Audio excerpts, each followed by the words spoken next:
마태복음 15장 21절에서 28절까지 말씀 여러분 한번 같이 한 목소리로 읽겠습니다.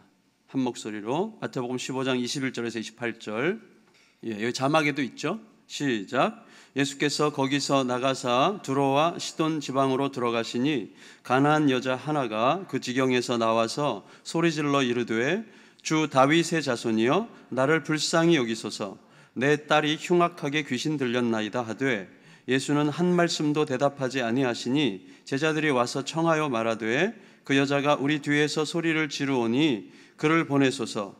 예수께서 대답하여 이르시되 나는 이스라엘 집에 잃어버린 양 외에는 다른 데로 보내심을 받지 아니하였노라 하시니 여자가 와서 예수께 절하며 이르되 주여 저를 도우소서. 대답하여 이르시되 자녀의 떡을 취하여 개들에게 던짐이 마땅하지 아니하니라. 여자가 이르되 주여 옳소이다마는 개들도 제 주인의 상에서 떨어지는 부스러기를 먹나이다 하니 이에 예수께서 대답하여 이르시되 여자여 내 믿음이 크도다 내 소원대로 되리라 하시니 그때로부터 그의 딸이 나으니라. 아멘. 이렇게 아무것도 아닌 저를 이렇게 또 별것도 아닌 여러분들이 환영해 주셔서 대단히 감사하게 생각합니다. 이렇게 인사하면 기분 나쁜 분이 계실지 모르지만 우리가 죄와 허물로 죽었던 아무것도 아닌 존재가 아니었습니까? 아멘. 그런데 하나님이 이런 우리를 하나님의 자녀가 되는 놀라운 권세를 갖게 하셨습니다. 아멘. 우리 새벽이지만 옆 사람 얼굴 보기가 부담스럽지만 옆 사람 얼굴을 째려보시면서 이렇게 인사해 볼까요? 아무것도 아니셨는데 대단해지셨군요. 시작. 옆에 계신 분이 어저께 주일날 오전에 보신 분과 얼굴이 상당히 많이 다르죠. 우리 정갑시 목사님이 섬기시는 예수향남교회, 사실 제가 예수향남교회가 저기 그 상가교회로 있을 때 교사 헌신 예배를 온 적이 있습니다. 그때는 사실 목사님에 대해서 이렇게 이름만 제가 듣고 있었고 만나뵙지, 그때 출타 중이라서 만나뵙지 못했었는데 제가 사실 깜짝 놀랐습니다. 왜냐면 제가 교회 개척한 지 저도 이제 이번 주가 4주년 기념 예배를 드립니다. 저희도 이제 약 30명이 개척해서 이제 4년 된 교회, 아주 초보 개척 교회인데요. 이제 한 1,100명 정도 이렇게 모이고 있습니다. 그래서 저도 나름 상가교회에서 하나님이 주신 은혜로 잘 되고 있다 이렇게 생각하고 있었는데 이 예수 향남이라는 처음에 이제 향남이라는 게 왠지 좀 촌스러운 느낌이 나요. 그래서 예수 향남교회 어디지 이러고 갔는데 와, 화성 그 한가운데 그렇게 아름다운 교회가 저희 교회보다 훨씬 더 좋은 교회가 있는 거예요. 제 딱 느낌이 교회 정말 좋은 교회구나. 아멘이십니까? 그래서 제가 아주 기가 죽어서 제가 지금 교회로 되돌아간 적이 있습니다. 근데 제가 작년이었던가요? 이렇게 미션 2014라는 그런 그 한국 교회의 어떤 희망을 주는 그런 CBS 프로그램 MC를 제가 맡게 됐습니다. 제가 MC를 맡게 된 것은 온전히 저희 얼굴 때문이죠. 얼굴이 워낙 좀 되다 보니까 동의를 안 하시네요. 저를 처음 만나는 분들이 당황하는 두 가지 사실이 있는데 첫 번째 사실은 제가 굉장히 어려 보인다는 거예요. 여전히 동의를 안 하시네요. 제가 나이가 50이 넘었어요. 좀 어려 보이죠. 그래서 이것이 저의 스트레스예요. 나는 왜 어려 보일까? 난 왜 동안일까? 늘 기도합니다. 하나님 제발 나이가 들어 보이게 도와주시옵소서. 근데 아무리 기도해도 응답이 오지 않아요. 그래서 실망하고 있는데 제 제자가 목사님 그렇게 기도하면 응답이 오지 않죠 그러는 거예요. 그럼 어떻게 기도해야 되는데 했더니 목사님이 그것도 몰라요. 좀 가르쳐 줘봐 그랬더니 구체적으로 기도하세요 그러는 거예요. 아니 어떻게 그랬더니 머리가 벗겨지게 도와주시옵소서 그러는 거예요. 요즘 세게 기도했더니 증세가 나타나고 있습니다. 또 한 가지 사실은 저를 처음 만나는 분들이 당하는 두 번째 사실은 보다시피 제가 얼짱이라는 것입니다. 굉장히 크게 비우고 계시네요. 제가 얼짱이라는 거에 동의하지 않는 인간들은 사악한 인간들이에요. 여러분 이거 성경적으로 제가 검증을 해드리면 여러분 성경의 창세기를 제가 읽다가 깜짝 놀랐습니다. 하나님이 인간을 지으셨는데 하나님의 형상과 모양대로 지으셨답니다. 아멘이십니까? 그럼 제가 누구 닮았다는 거예요? 그럼 제가 얼짱이라는 건 누구를 높여드리는 거예요?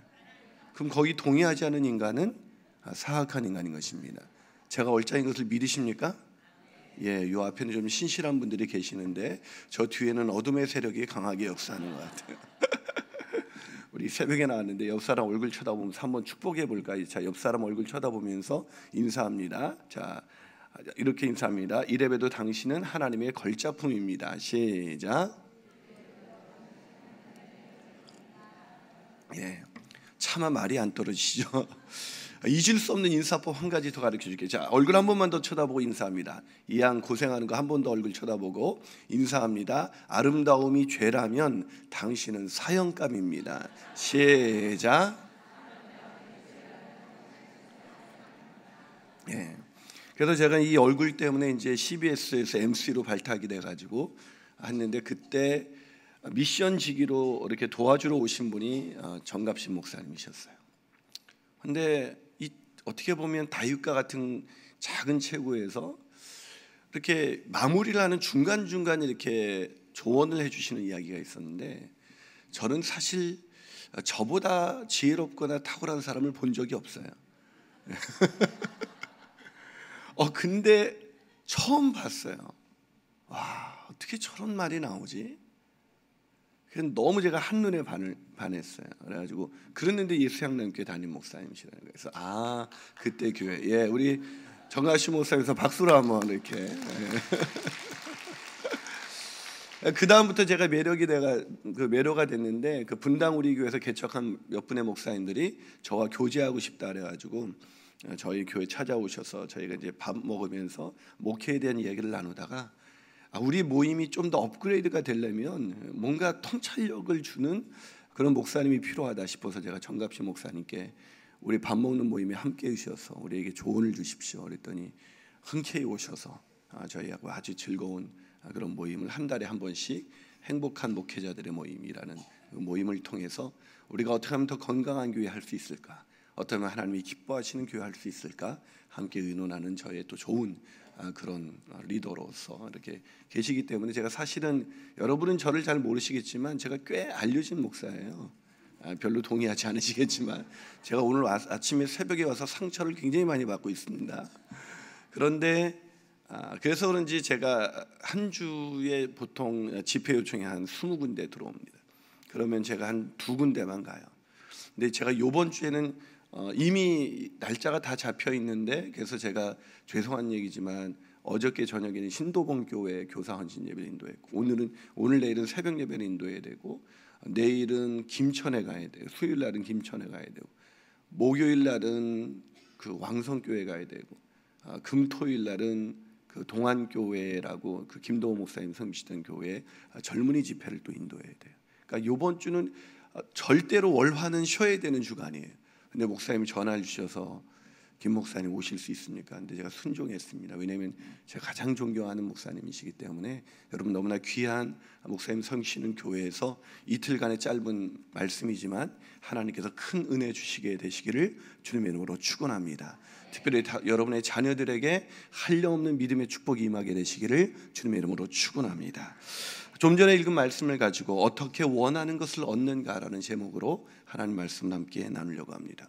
어떤 젊은이의 마음 가운데 요즘 취업이 어렵다 그러잖아요. 20대 취업을 하면 가문의 영광이라고 그러고, 30대에도 직장을 다니고 있으면 동네 잔치할 일이라고 그러고, 40대도 아직도 직장을 다니고 있으면 국가적 경사라고 하고, 50대도 아직도 직장에 다니고 있으면 세계 8대 불가사의라고 하고, 60대에도 아직도 한국에서 사업을 하거나 직장을 다니고 있으면 21세기판 한강의 기적이다 이렇게 얘기를 하고 있습니다.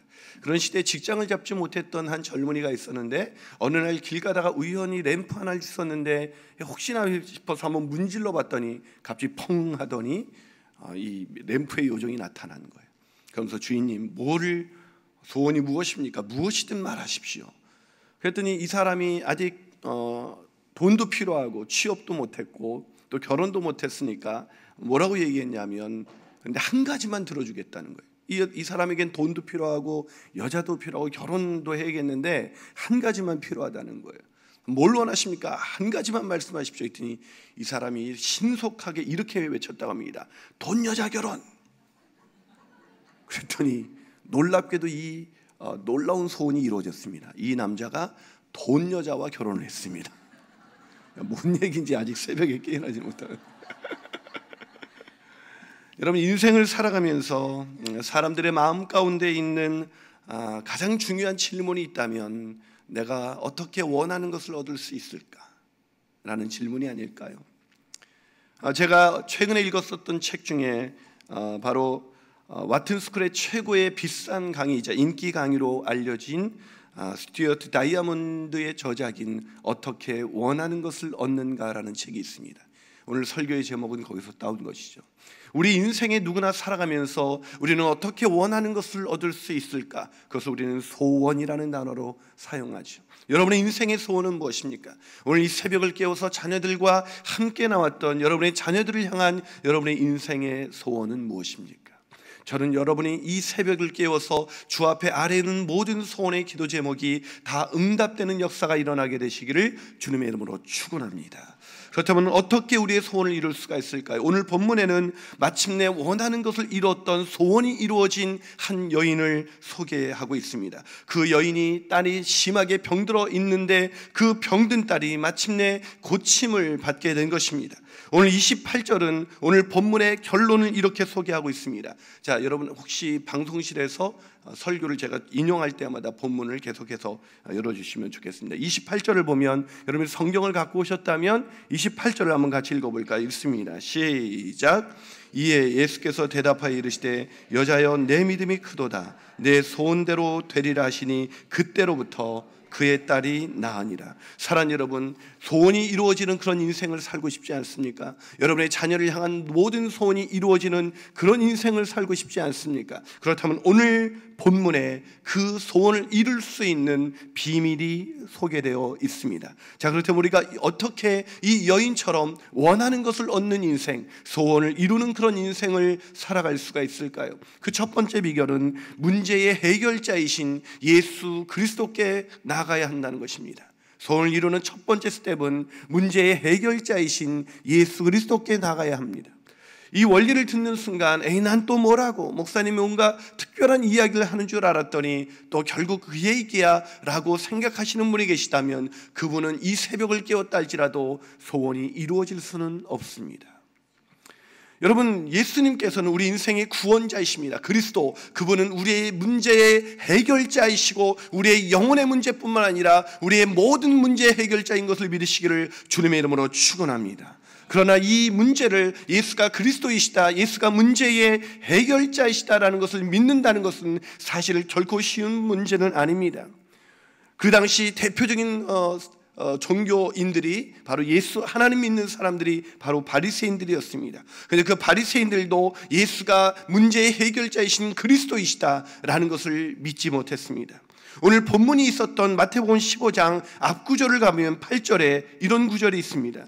이 백성이 입술로는 나를 공경하되 마음은 내게서 멀도다. 예수가 그리스도라는 것을 입술로 고백하기는 쉽지만 마음으로 믿는다는 것은 하나님의 역사가 아니면 이루어질 수가 없는 것입니다. 많은 분들이 예수가 그리스도라는 것을 머리로는 믿습니다. 그러나 인생의 문제가 닥쳐올 때 낙심하거나 좌절하는 이유가 무엇이겠습니까? 머리로는 믿지만 마음으로는 믿지 않고 있기 때문에, 머리로는 알고 있지만 마음으로는 믿고 있지 않고 있기 때문에 예수께 나가지 못하는 것입니다. 많은 사람들이 입술로는 하나님을 이야기하지만 실제로는 예수가 그리스도라는 것을 믿지 못하는 시대 가운데 여러분이 오늘 이 새벽에 하나님 내게 그 믿음을 허락하여 주시옵소서라고 기도해야 합니다. 왜냐하면 이 믿음은 우리에게서 난 것이 아니라 에베소서 2장 8절과 9절은 너희가 그 은혜로 말미암아 믿음으로 구원을 얻었나니, 우리가 구원을 얻는 것은 믿음인데 그 믿음은 은혜로 말미암아 주어지는 것이지 우리가 얻고 싶다고 해서 얻어지는 것은 아니라는 거예요. 바리새인들은 예수님이 그리스도라는 것을 몰랐습니다. 누구보다도 성경을 많이 읽었던 사람들이었지만, 성경에는 정통한 사람들이었지만 예수가 그 성경이 바로 오실 예수 그리스도에 대해서 이야기하고 있다는 것을 알지 못했습니다. 그러나 황당하게도 바리새인들만 그런 것이 아니라 마태복음 15장 그 15절과 16절에 보면 예수님의 수제자였던 베드로 역시 예수가 그리스도라는 것을 정확히 깨닫지는 못하고 있음을 알 수가 있습니다. 그 마태복음 15장 15절에서 16절 보니까 이런 기록이 있습니다. 베드로가 대답하여 이르되 이 비유를 우리에게 설명하여 주옵소서. 예수께서 이르시되 너희가 아직까지도 깨달음이 없느냐? 아직까지도 깨달음이 없느냐? 예수께서 정말 예수 앞에 수제자라고 할 수 있었던 베드로 역시 아직도 예수가 그리스도라는 것을 진정으로 깨닫지는 못하고 있었던 것입니다. 그런데 오늘 본문에 보니까 이 두로와 시돈 지방으로 예수님께서 들어가실 때에 한 여인이 나옵니다. 이 여인은 그저 가나안 여인이라고 소개되어 있습니다. 여러분, 이 두로와 시돈 지방은 바로 어떤 지방이냐면 아주 하나님을 알 수 없는 그런 이방인 지역 중에서도 가장 타락한 지역, 그 지역에서 선한 것이 나올 수 없는 그 지역이 바로 두론과 시돈 지방입니다. 근데 그 지방에 들어갔을 때 바로 그 지경에서 가난한 여자가 나와서 소리를 지르면서 예수님께 이렇게 부릅니다. 주 다윗의 자손이요. 여러분, 이 주 다윗의 자손이라는 말은 바로 그리스도 메시아를 뜻하는 의미입니다. 바로 이방 여인, 가나안 여인이 어떤 여인입니까? 가나안 여인입니다. 가나안 사람들은 어떤 사람들입니까? 하나님께서 바로 이스라엘 백성에게 가나안 땅을 주실 때 가나안의 모든 족속들을 다 멸하라고 말씀하신 그런 하나님과 멀리 떨어져 있는 족속, 하나님을 알 수 없는 족속, 게다가 여인, 이런 천박한 그 당시 시대 상황 속에서 가장 천박했던 여인, 그 가나안 여인이, 하나님을 알 수도 없는 여인이 바로 예수가 그리스도라는 것을 깨닫고 있는 것입니다. 오늘 이 새벽을 깨어 나오실 때, 여러분의 마음 가운데 나오실 때 김인환 목사 만나러 나오지 않게 되시기를 축원합니다. 어떤 특별한 강사를 만나러 오지 않게 되기를 축원합니다. 바로 예수가 그리스도이시다, 주 다윗의 자손이요, 그를 찾게 되시기를, 그를 부르게 되시기를, 그래서 그분으로부터 문제를 해결받는 역사가 일어나게 되시기를 주님의 이름으로 축원합니다. 정말로 대조적이지 않습니까? 오히려 예수님을 알만한 사람들은 예수님을 알지 못하는데, 오히려 예수님을 알지 못할 것 같은 가나안 여인이 바로 예수님을 알게 되었습니다. 그분이 그리스도라는 것을 말이죠. 어떻게 해요? 바로 하나님의 은혜입니다. 오늘도 이 새벽에 우리가 예수가 그리스도라는 것, 이 사실이 깨달아지지 않는 한, 마음으로 믿어지지 않는 한 우리의 기도는 허공을 치는 기도일 뿐이요, 우리의 소원은 결코 우리의 바람일 뿐 우리의 삶 가운데 이루어지지 않습니다. 그러나 예수가 그리스도시다라는 것이 정말로 믿어지고 그것이 마음에서 깨달아져서 오늘 그분 앞에 내 모든 안타까운 문제를 내려놓는 순간 그분께서 우리의 문제를 해결해 주시는 놀라운 역사가 일어나게 될 것입니다. 그 역사를 체험하는 그런 특별 기도회가 되기를 주님의 이름으로 축원합니다. 한 발 더 나가서 우리가 어떻게 원하는 것을 얻는 인생이 될 수가 있을까요? 그 두 번째 비결은 예수님의 응답이 없어도 실망하지 말아야 한다는 것입니다. 응답이 없어도 실망하지 말아야 됩니다. 제가 좋아하는 그 작가 중에 필립 얀시라는 작가가 있습니다. 이 필립 얀시가 작년에 한국에 방문했을 때 저는 그와 대면해서 이야기를 나눈 적이 있습니다. 그와 대면해서 이야기를 나눴으면서 이분의 인생 가운데 왜 이분이 특별히 인생의 그런 어려운 문제를 그렇게 잘 짚어내는 그런 예리한 책들을 쓸 수가 있었을까? 예를 들면 하나님 당신께 실망했습니다, 고통이라는 선물, 이게 그분이 쓴 책이거든요.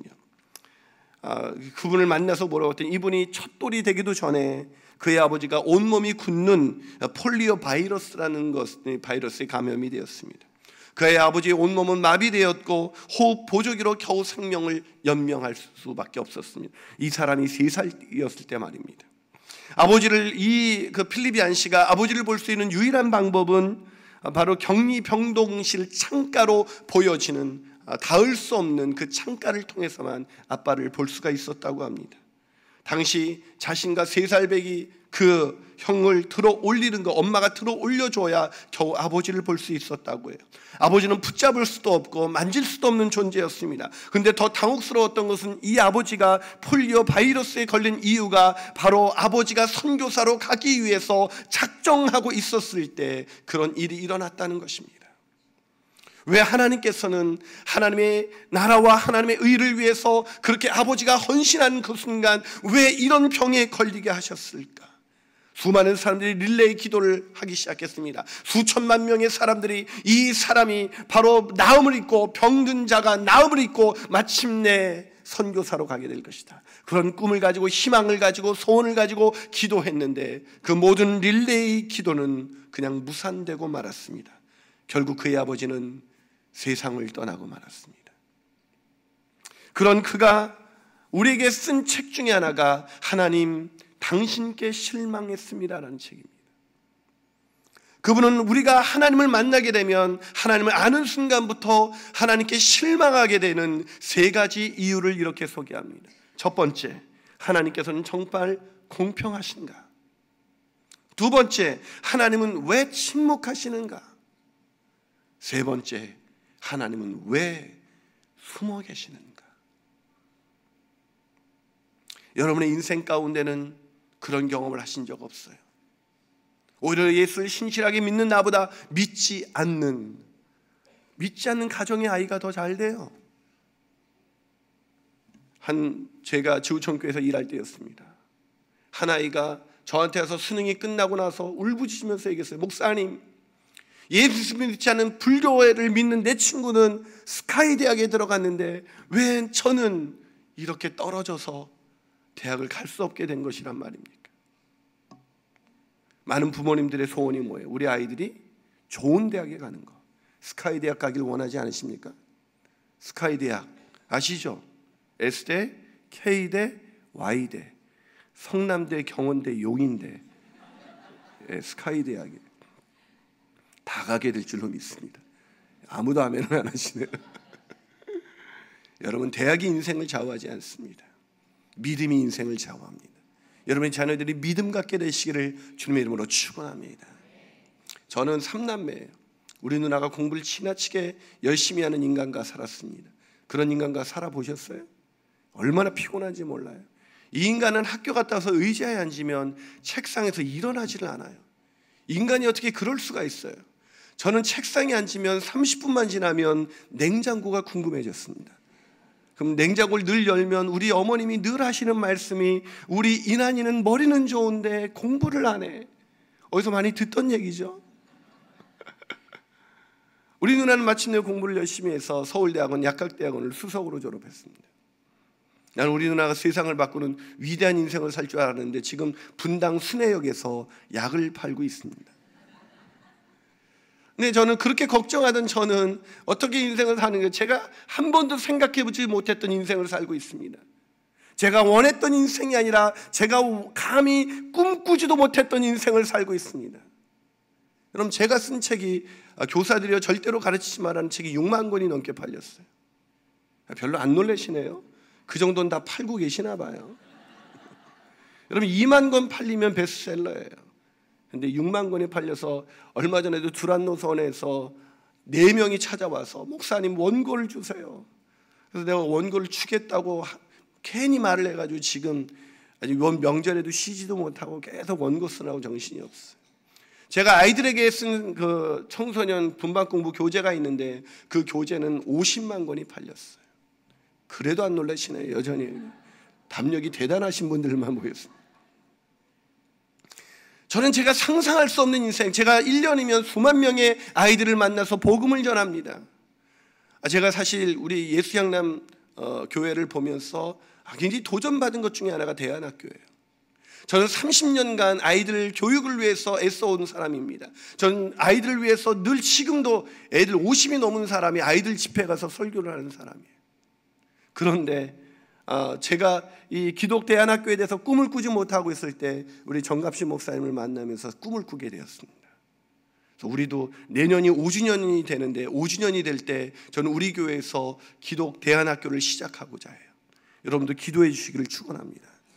아멘 안 하신 분은 우리 교회가 대안학교는 그렇게 기분이 나쁘세요? 왜냐하면 아이들이 정말로 믿음 갖는 게 어렵거든요. 근데 저는 제가 믿음을 갖게 되는 순간, 그 순간부터 제가 할 수 있는 일만큼 일을 할 수 있게 된 것이 아니라 제 안에 계신 그리스도께서 하실 수 있는 만큼 일을 하게 되신 것입니다. 사랑하는 여러분, 여러분의 자녀들이, 여러분의 자녀가 꿈꾸는 인생이 아니라 하나님이 꿈꾸는 인생 살게 되는 역사가 일어나게 되시기를 주님의 이름으로 축원합니다. 아멘 한 번만 그렇게 될 줄로 믿습니다. 왜 이렇게 아멘이 이렇게 짜세요? 아멘을 하십시오. 아멘을 새벽을 깨워서. 여러분, 우리 인생 가운데 정말로 중요한 것은 우리의 믿음입니다. 그러나 그 믿음이 흔들릴 때가 얼마나 많아요. 예수 믿고 나면 오히려 우리의 마음 가운데 좋은 일이 많이 생길 것 같은데 실망스러운 일들이 생깁니다. 하나님 왜 공평하지 않지? 아이들도 알고 있습니다. 하나님이 숨어 계시는 것 같습니다. 침묵하십니다. 그런데 오늘 본문에도 보니까 이 가나안 여인이 주 다윗의 자손이여 나를 불쌍히 여겨달라고 그랬습니다. 여러분, 자기 자식을 불쌍히 여겨달라고 말하고 있지 않고 나를 불쌍히 여겨달라고 말하고 있습니다. 지금 병든 건 자식인데 그 어미가 자신을 불쌍히 여겨달라고 말하고 있습니다. 이 새벽에 여러분의 자녀가 함께 나오지 못했지만 여러분이 같은 마음으로 나왔을 거예요. 하나님, 내 자녀를 불쌍히 여겨 주시옵소서. 그게 부모잖아요. 그런데 오늘 본문에 보니까 23절에서 예수께서 그리스도라는 걸 깨닫고 이렇게 소리를 지르면서 나왔던 이 여인의 기도에 대해서 예수님이 어떻게 응답하셨습니까? 자, 23절을 한번 같이 읽어볼까요? 23절입니다. 자, 23절 화면에도 있죠? 한번 읽습니다. 시작. 예수는 한 말씀도 대답하지 아니하시니 제자들이 와서 청하여 말하되 그 여자가 우리 뒤에서 소리를 지르오니 그를 보내소서. 예수는 한 말씀도 대답하지 아니하셨다. 이것이 우리가 신앙생활을 하면서 겪게 되는 우리의 경험이에요. 여러분이 이 새벽을 깨워서 간절한 마음으로 기도하며 나왔는데 예수께서 한 말씀도 대답하지 않을 때가 있어요. 그래서 우리는 기도하다가 지치죠. 기도한다고 되는 것은 아니야. 제가 한국에서 어머니 기도회를 처음으로 시작한 사람이에요. 한번 어머니들과 기도를 하고 딱 나가는데 어머니 두 분이 앞으로 나가시더라고요. 그냥 우연히 들려왔어요. 어머니들 목소리가 좀 컸어요. 여성들의 목소리가 의외로 커요. 그래서 여성들이 나가는데 자기는 어때? 자기 자식은 어때? 그러니까 이분들이 얘기하다가 그냥 맥이 축 빠지든지 그렇지 뭐. 이게 아무리 기도하면 뭐 애가 공부를 안 하는데. 그러면서 실망하면서 나가더라고요. 기도에도 응답이 없을 때. 제가 한번 내 모습 이대로라는 C채널의 MC를 볼 때였습니다. 그때 위로라는 앨범으로 알려진 CCM 가수가 있었는데 김상은이라는 CCM 가수를 만났는데 이분이 시인 김소월 씨의 증손녀예요.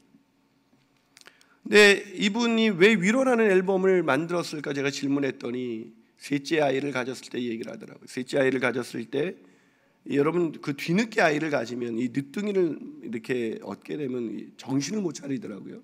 저도 얼마 전에 제 후배 목사 한 사람이 늦둥이를 가졌는데 형 지금도 늦지 않았어 그러더라고요. 근데 이 늦둥이 셋째 아이를 가졌을 때 얼마나 이뻤겠어요. 얼마나 기대가 됐겠어요. 어떤 산부인과가 좋은지 어떤 산후조리원이 좋은지 애기용품을 사면서 설레이는 마음으로 젊었을 때 사느라고 바빴던 그 마음과 달리 아이에 대한 기대가 너무나 컸습니다. 그런데 어느 날 그렇게 아이들 용품을 만들어 그 기대 속에 있었던 어느 날 산부인과에 갔다가 뱃속에서 아이가 죽었다는 얘기를 듣게 되었습니다. 유산이죠. 어떤 상황에서도 감사하라는 늘 그 말씀을 누구에게 전하면서 살았던 사람인데 정작 자기가 그런 일을 당하니까 너무 마음이 힘들더래요. 그래서 위로를 받기 위해서 교회 가는데 그날따라 목사님이 설교하면서 어떤 상황에서도 감사하십시오 이런 설교를 하는 거예요. 그러니까 이분이 너무나 마음이 실망이 돼가지고 막 분노가 일어나더래요. 그래서 하나님께 이런 기도만 드리고 왔대. 하나님 같으면 이 상황에서 감사가 일어나겠어요.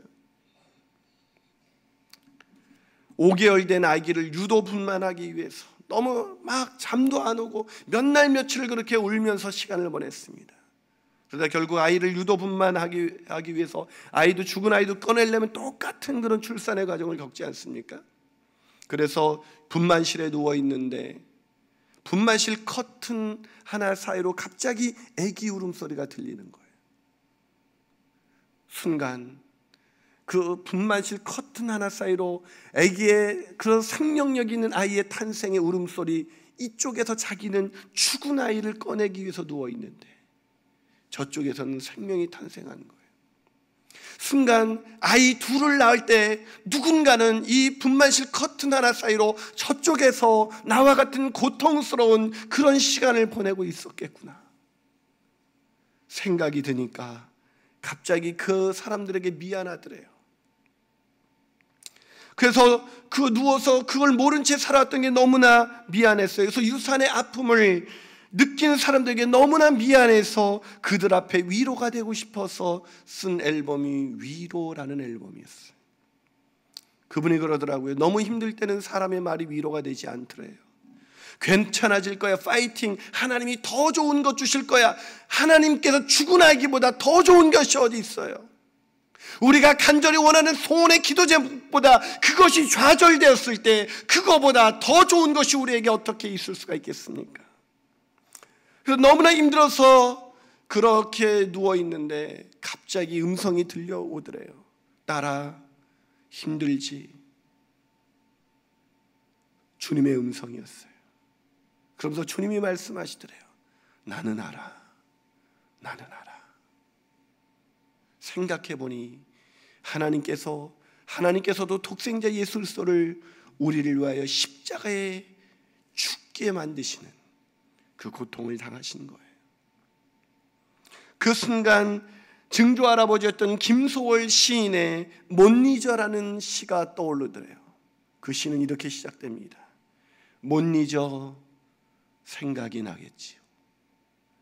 그런대로 한 세상 지내시구려. 사노라면 잊힐 날 있으리이다. 잊을 수 없는 아기. 그러나 못 잊어 생각이 나겠지요. 그런대로 한 세상 지내시구려. 사노라면 잊힐 날 있으리이다. 사랑하는 여러분, 하나님이 왜 그러시는 걸까요? 왜 응답하지 않으시는 걸까요? 저도 이유를 잘 모르겠습니다. 그런데 오늘 이 여인은 응답이 없는 정도가 아니었어요. 24절 보세요. 자, 24절에서 응답이 없는 정도가 아니라 응답의 가능성이 없는 정도입니다. 24절을 한번 같이 읽어보겠습니다. 24절입니다. 시작. 예수께서 대답하여 이르시되 나는 이스라엘의 집에 잃어버린 양 외에는 보내심을 받지 않았다. 무슨 응답이 왔어요? 차가운 응답. 응답의 가능성 제로. 나는 너에게 응답할 이유가 없다. 아무리 기도해도 이 여인의 기도 제목은 이루어지지 않는다라는 그런 차가운 응답이 온 거예요. 그런데 이 여인이 그런 응답 속에서 어떻게 합니까? 이 정도 되면 이제 예수에 대해서 실망하고 하나님 당신께 실망했습니다. 그리고 교회를 떠나야 돼요. 새벽 기도요? 기도해도 안 되는데 무슨 새벽 기도입니까? 그런데 이 여인은 놀랍게도 25절에서 이렇게 반응합니다. 자, 25절을 한번 읽어볼까요? 있습니다. 시작. 여자가 와서 예수께 절하며 이르되 주여 저를 도우소서. 예수께 뭐 했다고요?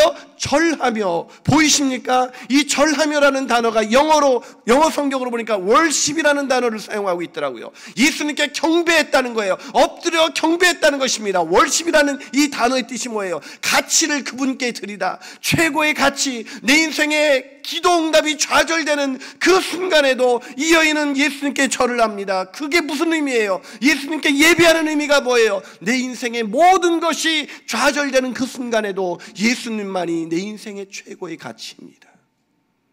그게 믿음이에요.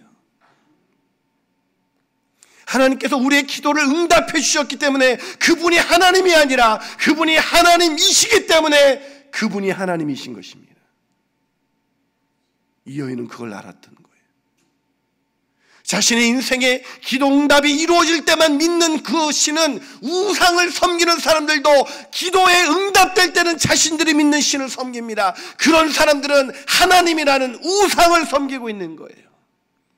이 여인은 자신의 기도가 철저히 좌절되는 그 순간에도 하나님이 자신의 인생의 최고의 가치라는 것을 잊지 않았던 것입니다. 그것을 깨닫게 되시는 새벽이 되시기를 주님의 이름으로 축원합니다. 마지막으로 우리가 어떻게 원하는 것을 얻는 인생을 살 수가 있을까요? 마지막 비결은 예수께서 인생의 주인이라는 것을 깨달아야 합니다. 예수께서 인생의 누구시라고요? 주인이십니다. 아멘이십니까? 아멘입니다. 응답이 없어도 실망하지 말아야 된다. 말은 쉽죠. 그러나 정말 응답이 오지 않았는데 간절히 원하는 내 자녀의 기도가 거절되었을 때, 내 사랑하는 배우자의 가족을 고쳐달라는 기도가 좌절되었을 때 어떻게 실망하지 않을 수가 있어요? 근데 이 여인은 실망하지 않고, 아마 그런 사람이 있다면 미친 사람일 거예요. 근데 이 여자는 미친 것 같아요. 지금 마치 미쳐가지고 예수님께 절을 합니다. 그러면서 예수님께 도와달라고, 주여 저를 도와주옵소서, 주님밖에는 저를 도와줄 수 있는 분이 아무도 없습니다 라고 기도합니다. 자, 이 정도 되면 이제 예수님께서 어떻게 해야 돼요? 응답해 주셔야 되는 것입니다. 그런데 황당하게도 26절은 이렇게 기록되어 있습니다. 자, 26절 한 번 더 읽어볼까요? 26절입니다. 있습니다. 시작.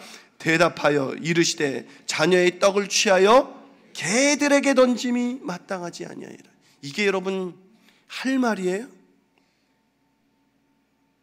어떤 상황에서도 실망하지 않고 예수님께 나와서 기도하는 여인에게 예수님이 뭐라고 대답하셨어요? 자녀들에게 떡을 취하여 개들에게 던짐이 마땅하지 않다. 이 이방 여인을 지금 무슨 취급하고 있는 거예요? 그래요, 개 취급하고 있는 거예요. 이 개라는 단어는요, 이 이방 사람들에게는 상처가 되는 단어예요. 트라우마라고 그러죠. 듣기만 해도 상처가 되는 말. 누구에게나 그런 트라우마가 있죠. 왜냐하면 유대인들이, 이스라엘 백성들이 이방인들을 개 취급했거든요. 근데 예수님께서 이 여인을 개 취급하고 있어요. 다른 사람도 아닌 자신이 유일하게 믿고 있는 분, 자신이 세상 최고의 가치라고 여기는 분에게 개라는 단어를 들었어요. 여러분, 상처는요, 사랑하는 사람에게 받는 거예요. 여러분의 마음속에 있는 상처 누구에게 받았습니까? 여러분이 사랑하는 부모, 여러분이 사랑하는 배우자, 여러분이 사랑하는 친구, 가장 사랑하는 사람에게서 가장 듣고 싶지 않은 말을 들었습니다. 그럼 상처가 되죠. 이 새벽에도 상처가 있으십니까? 그 상처 주께서 어루만져 주게 되시기를 주님의 이름으로 축원합니다. 이 정도 되면요, 안티 기독교, 이제는 기독교와는 담 쌓고 사는 거예요. 이런 예수를 뭐하러 믿습니까? 그렇게 절절한 신앙 고백으로 주 앞에 엎드려 예배하며 나갔던 여인에게 할 수 있는 말이 고작 개라는 단어를 쓸 수 있는 기독교, 그게 기독교라면 믿을 필요가 없는 거예요. 저 같으면 예수님에게 침 뱉고 떠났을 것 같아요. 그런데 놀라운 건 이 여인의 모습입니다. 자, 이 여인이 이렇게 대답했던 예수님께 뭐라고 대답합니까? 27절 읽어볼까요? 27절입니다. 있습니다. 시작.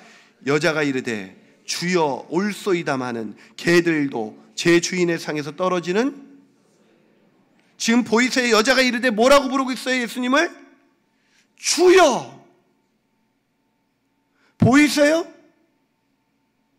지금 뭐라고 고백하고 있는 거예요?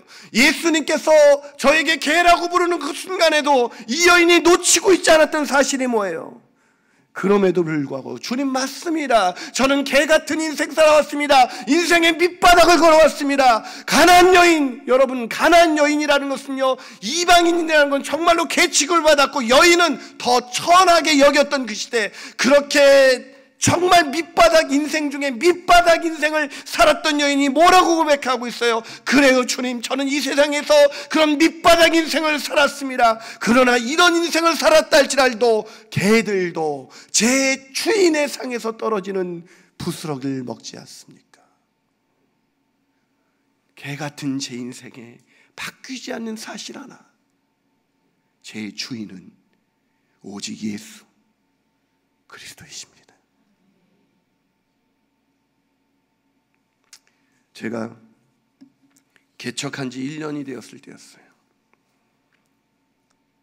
한 자매가 한 아이를, 사실 그 자매는 이 화성 근처에 사는 자매였어요. 먼 곳을 떠나서 우리 교회에 오셨어요. 기도 제목을 썼는데 남편 김 누구누구 구원받기를 원합니다. 딱 하나 썼더라고요. 얘기를 들어보니까 남편은 예수를 믿지 않는 사람이었어요. 근데 이 여인과 한 신앙생활 한 6개월쯤 했을 때였습니다. 자매가 갑자기 남편과 함께 교회를 방문한 거예요. 드디어 남편이 예수를 믿게 됐나 보다. 너무 흥분이 돼서 끝나고 만나죠. 반갑습니다 형제님. 그랬더니 이분의 표정이 싸늘해요. 예, 교회 처음 오셨으니까 좀 어색하시죠? 그랬더니 그 남자가 그게 아니에요 하고 소리를 지르시더라고요. 그랬더니 그 자매가 나서면 목사님 제가 여보 내가 얘기할게. 목사님 제가 암 말기래요. 폐암 말기래요. 그래서 남편이 네가 믿는 하나님 앞에 한번 기도나 해보자고 해서 나온 거예요. 할 말을 잃었습니다. 그때부터 저는 새벽마다 그 여인을 위해서 기도하기 시작했습니다. 온 교회가 기도했습니다. 살려달라고. 6개월밖에 남지 않은 인생. 근데 이 여인은 놀라운 신앙생활을 하기 시작했습니다.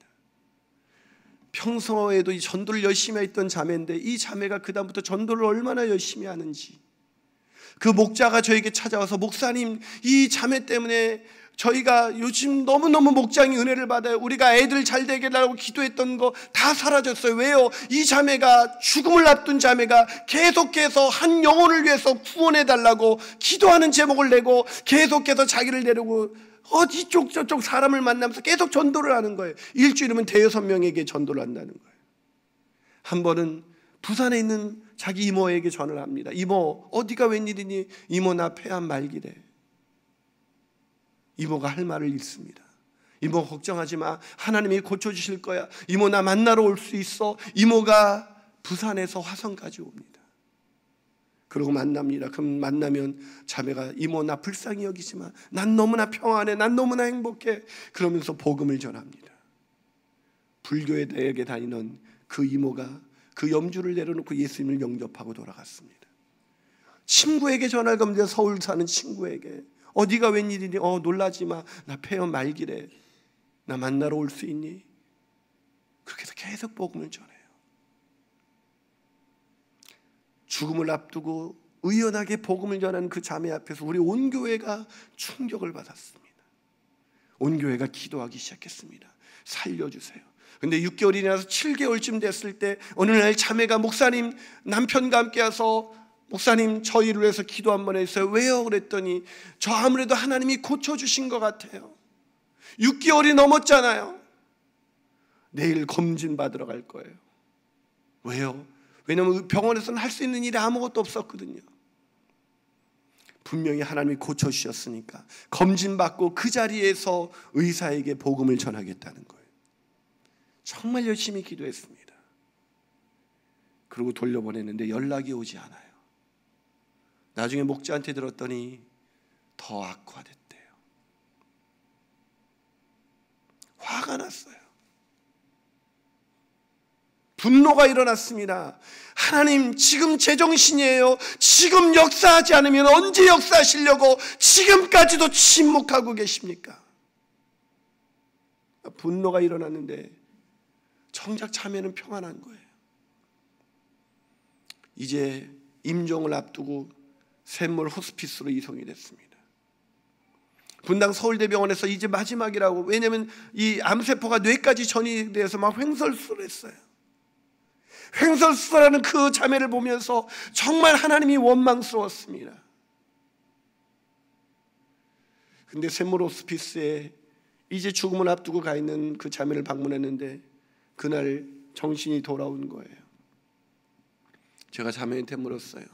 자매, 하나님이 원망스럽지 않아?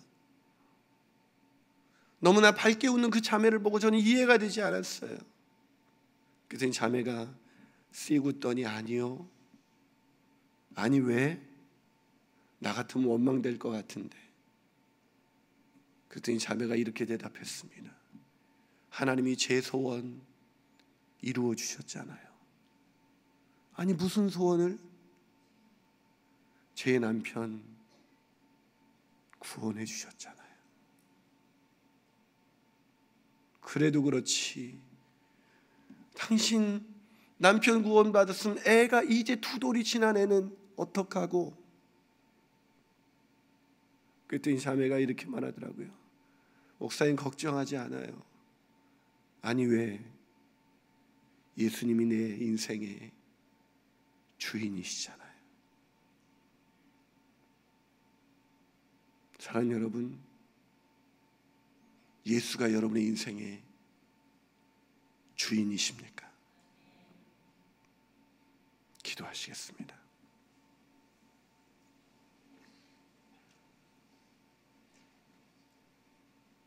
사랑하는 여러분, 우리 인생에서 이해할 수 없는 고난을 만날 때 그 마음이 얼마나 심하게 무너지는지 저는 잘 알고 있습니다. 저는 중학생이 될 때까지 자살을 3번이나 시도할 만큼 제 인생에는 이해할 수 없는 고난이 끊임없이 지속되는 그런 가정에서 살아왔습니다. 그런데 오늘 저는 이렇게 여러분 앞에 서 있습니다. 왜요? 내가 어떻게 이런 인생을 살 수 있게 되었을까요? 예수께서 내 인생의 그리스도이시요 주님이시기 때문입니다. 그 주인 되신 예수 그리스도께 여러분의 자녀를 맡기십시오. 여러분의 인생의 문제를 내려놓으십시오. 그러면 주인 되신 그리스도께서 우리를 이끄시는 그 인생의 걸음이 우리 인생의 최선일 것입니다. 그것을 믿음으로 고백하며 우리의 소원, 그 자매의 소원은 오직 예수께서 내 인생의 주님으로 고백되어지는 것, 그것이 그 자매의 소원이었습니다. 주인 되신 그리스도, 그분께서 내 2살 배기 내 딸을 인도해 주실 거라는 그 믿음 때문에 그 자매는 평안히 이 세상을 떠났습니다. 사랑 여러분, 우리가 키우는 것 아닙니다. 우리가 먹고 사는 것 아닙니다. 그분이 키워주시고 그분이 먹여주시고 그분이 인도해 주실 것입니다. 그분께 내 주인 되신 그리스도께 우리의 자녀의 문제를, 우리의 가정의 문제를, 인생의 문제를 맡기는 기도를 드리십시오. 그리고 그분에게 이런 음성을 들으십시오. 딸아, 내 믿음이 크도다. 네 소원대로 되리라. 그 기도로 이 시간 하나님 앞에 기도하면서 나가는 시간을 갖도록 하겠습니다. 여러분의 소원을 내려놓으면서 하나님, 내 오직 소원 예수님을, 내 구주 예수를 더욱 사랑하면서 평생을 살아갈 수 있도록 역사하여 주시옵소서. 함께 기도하시겠습니다. 하나님 아버지,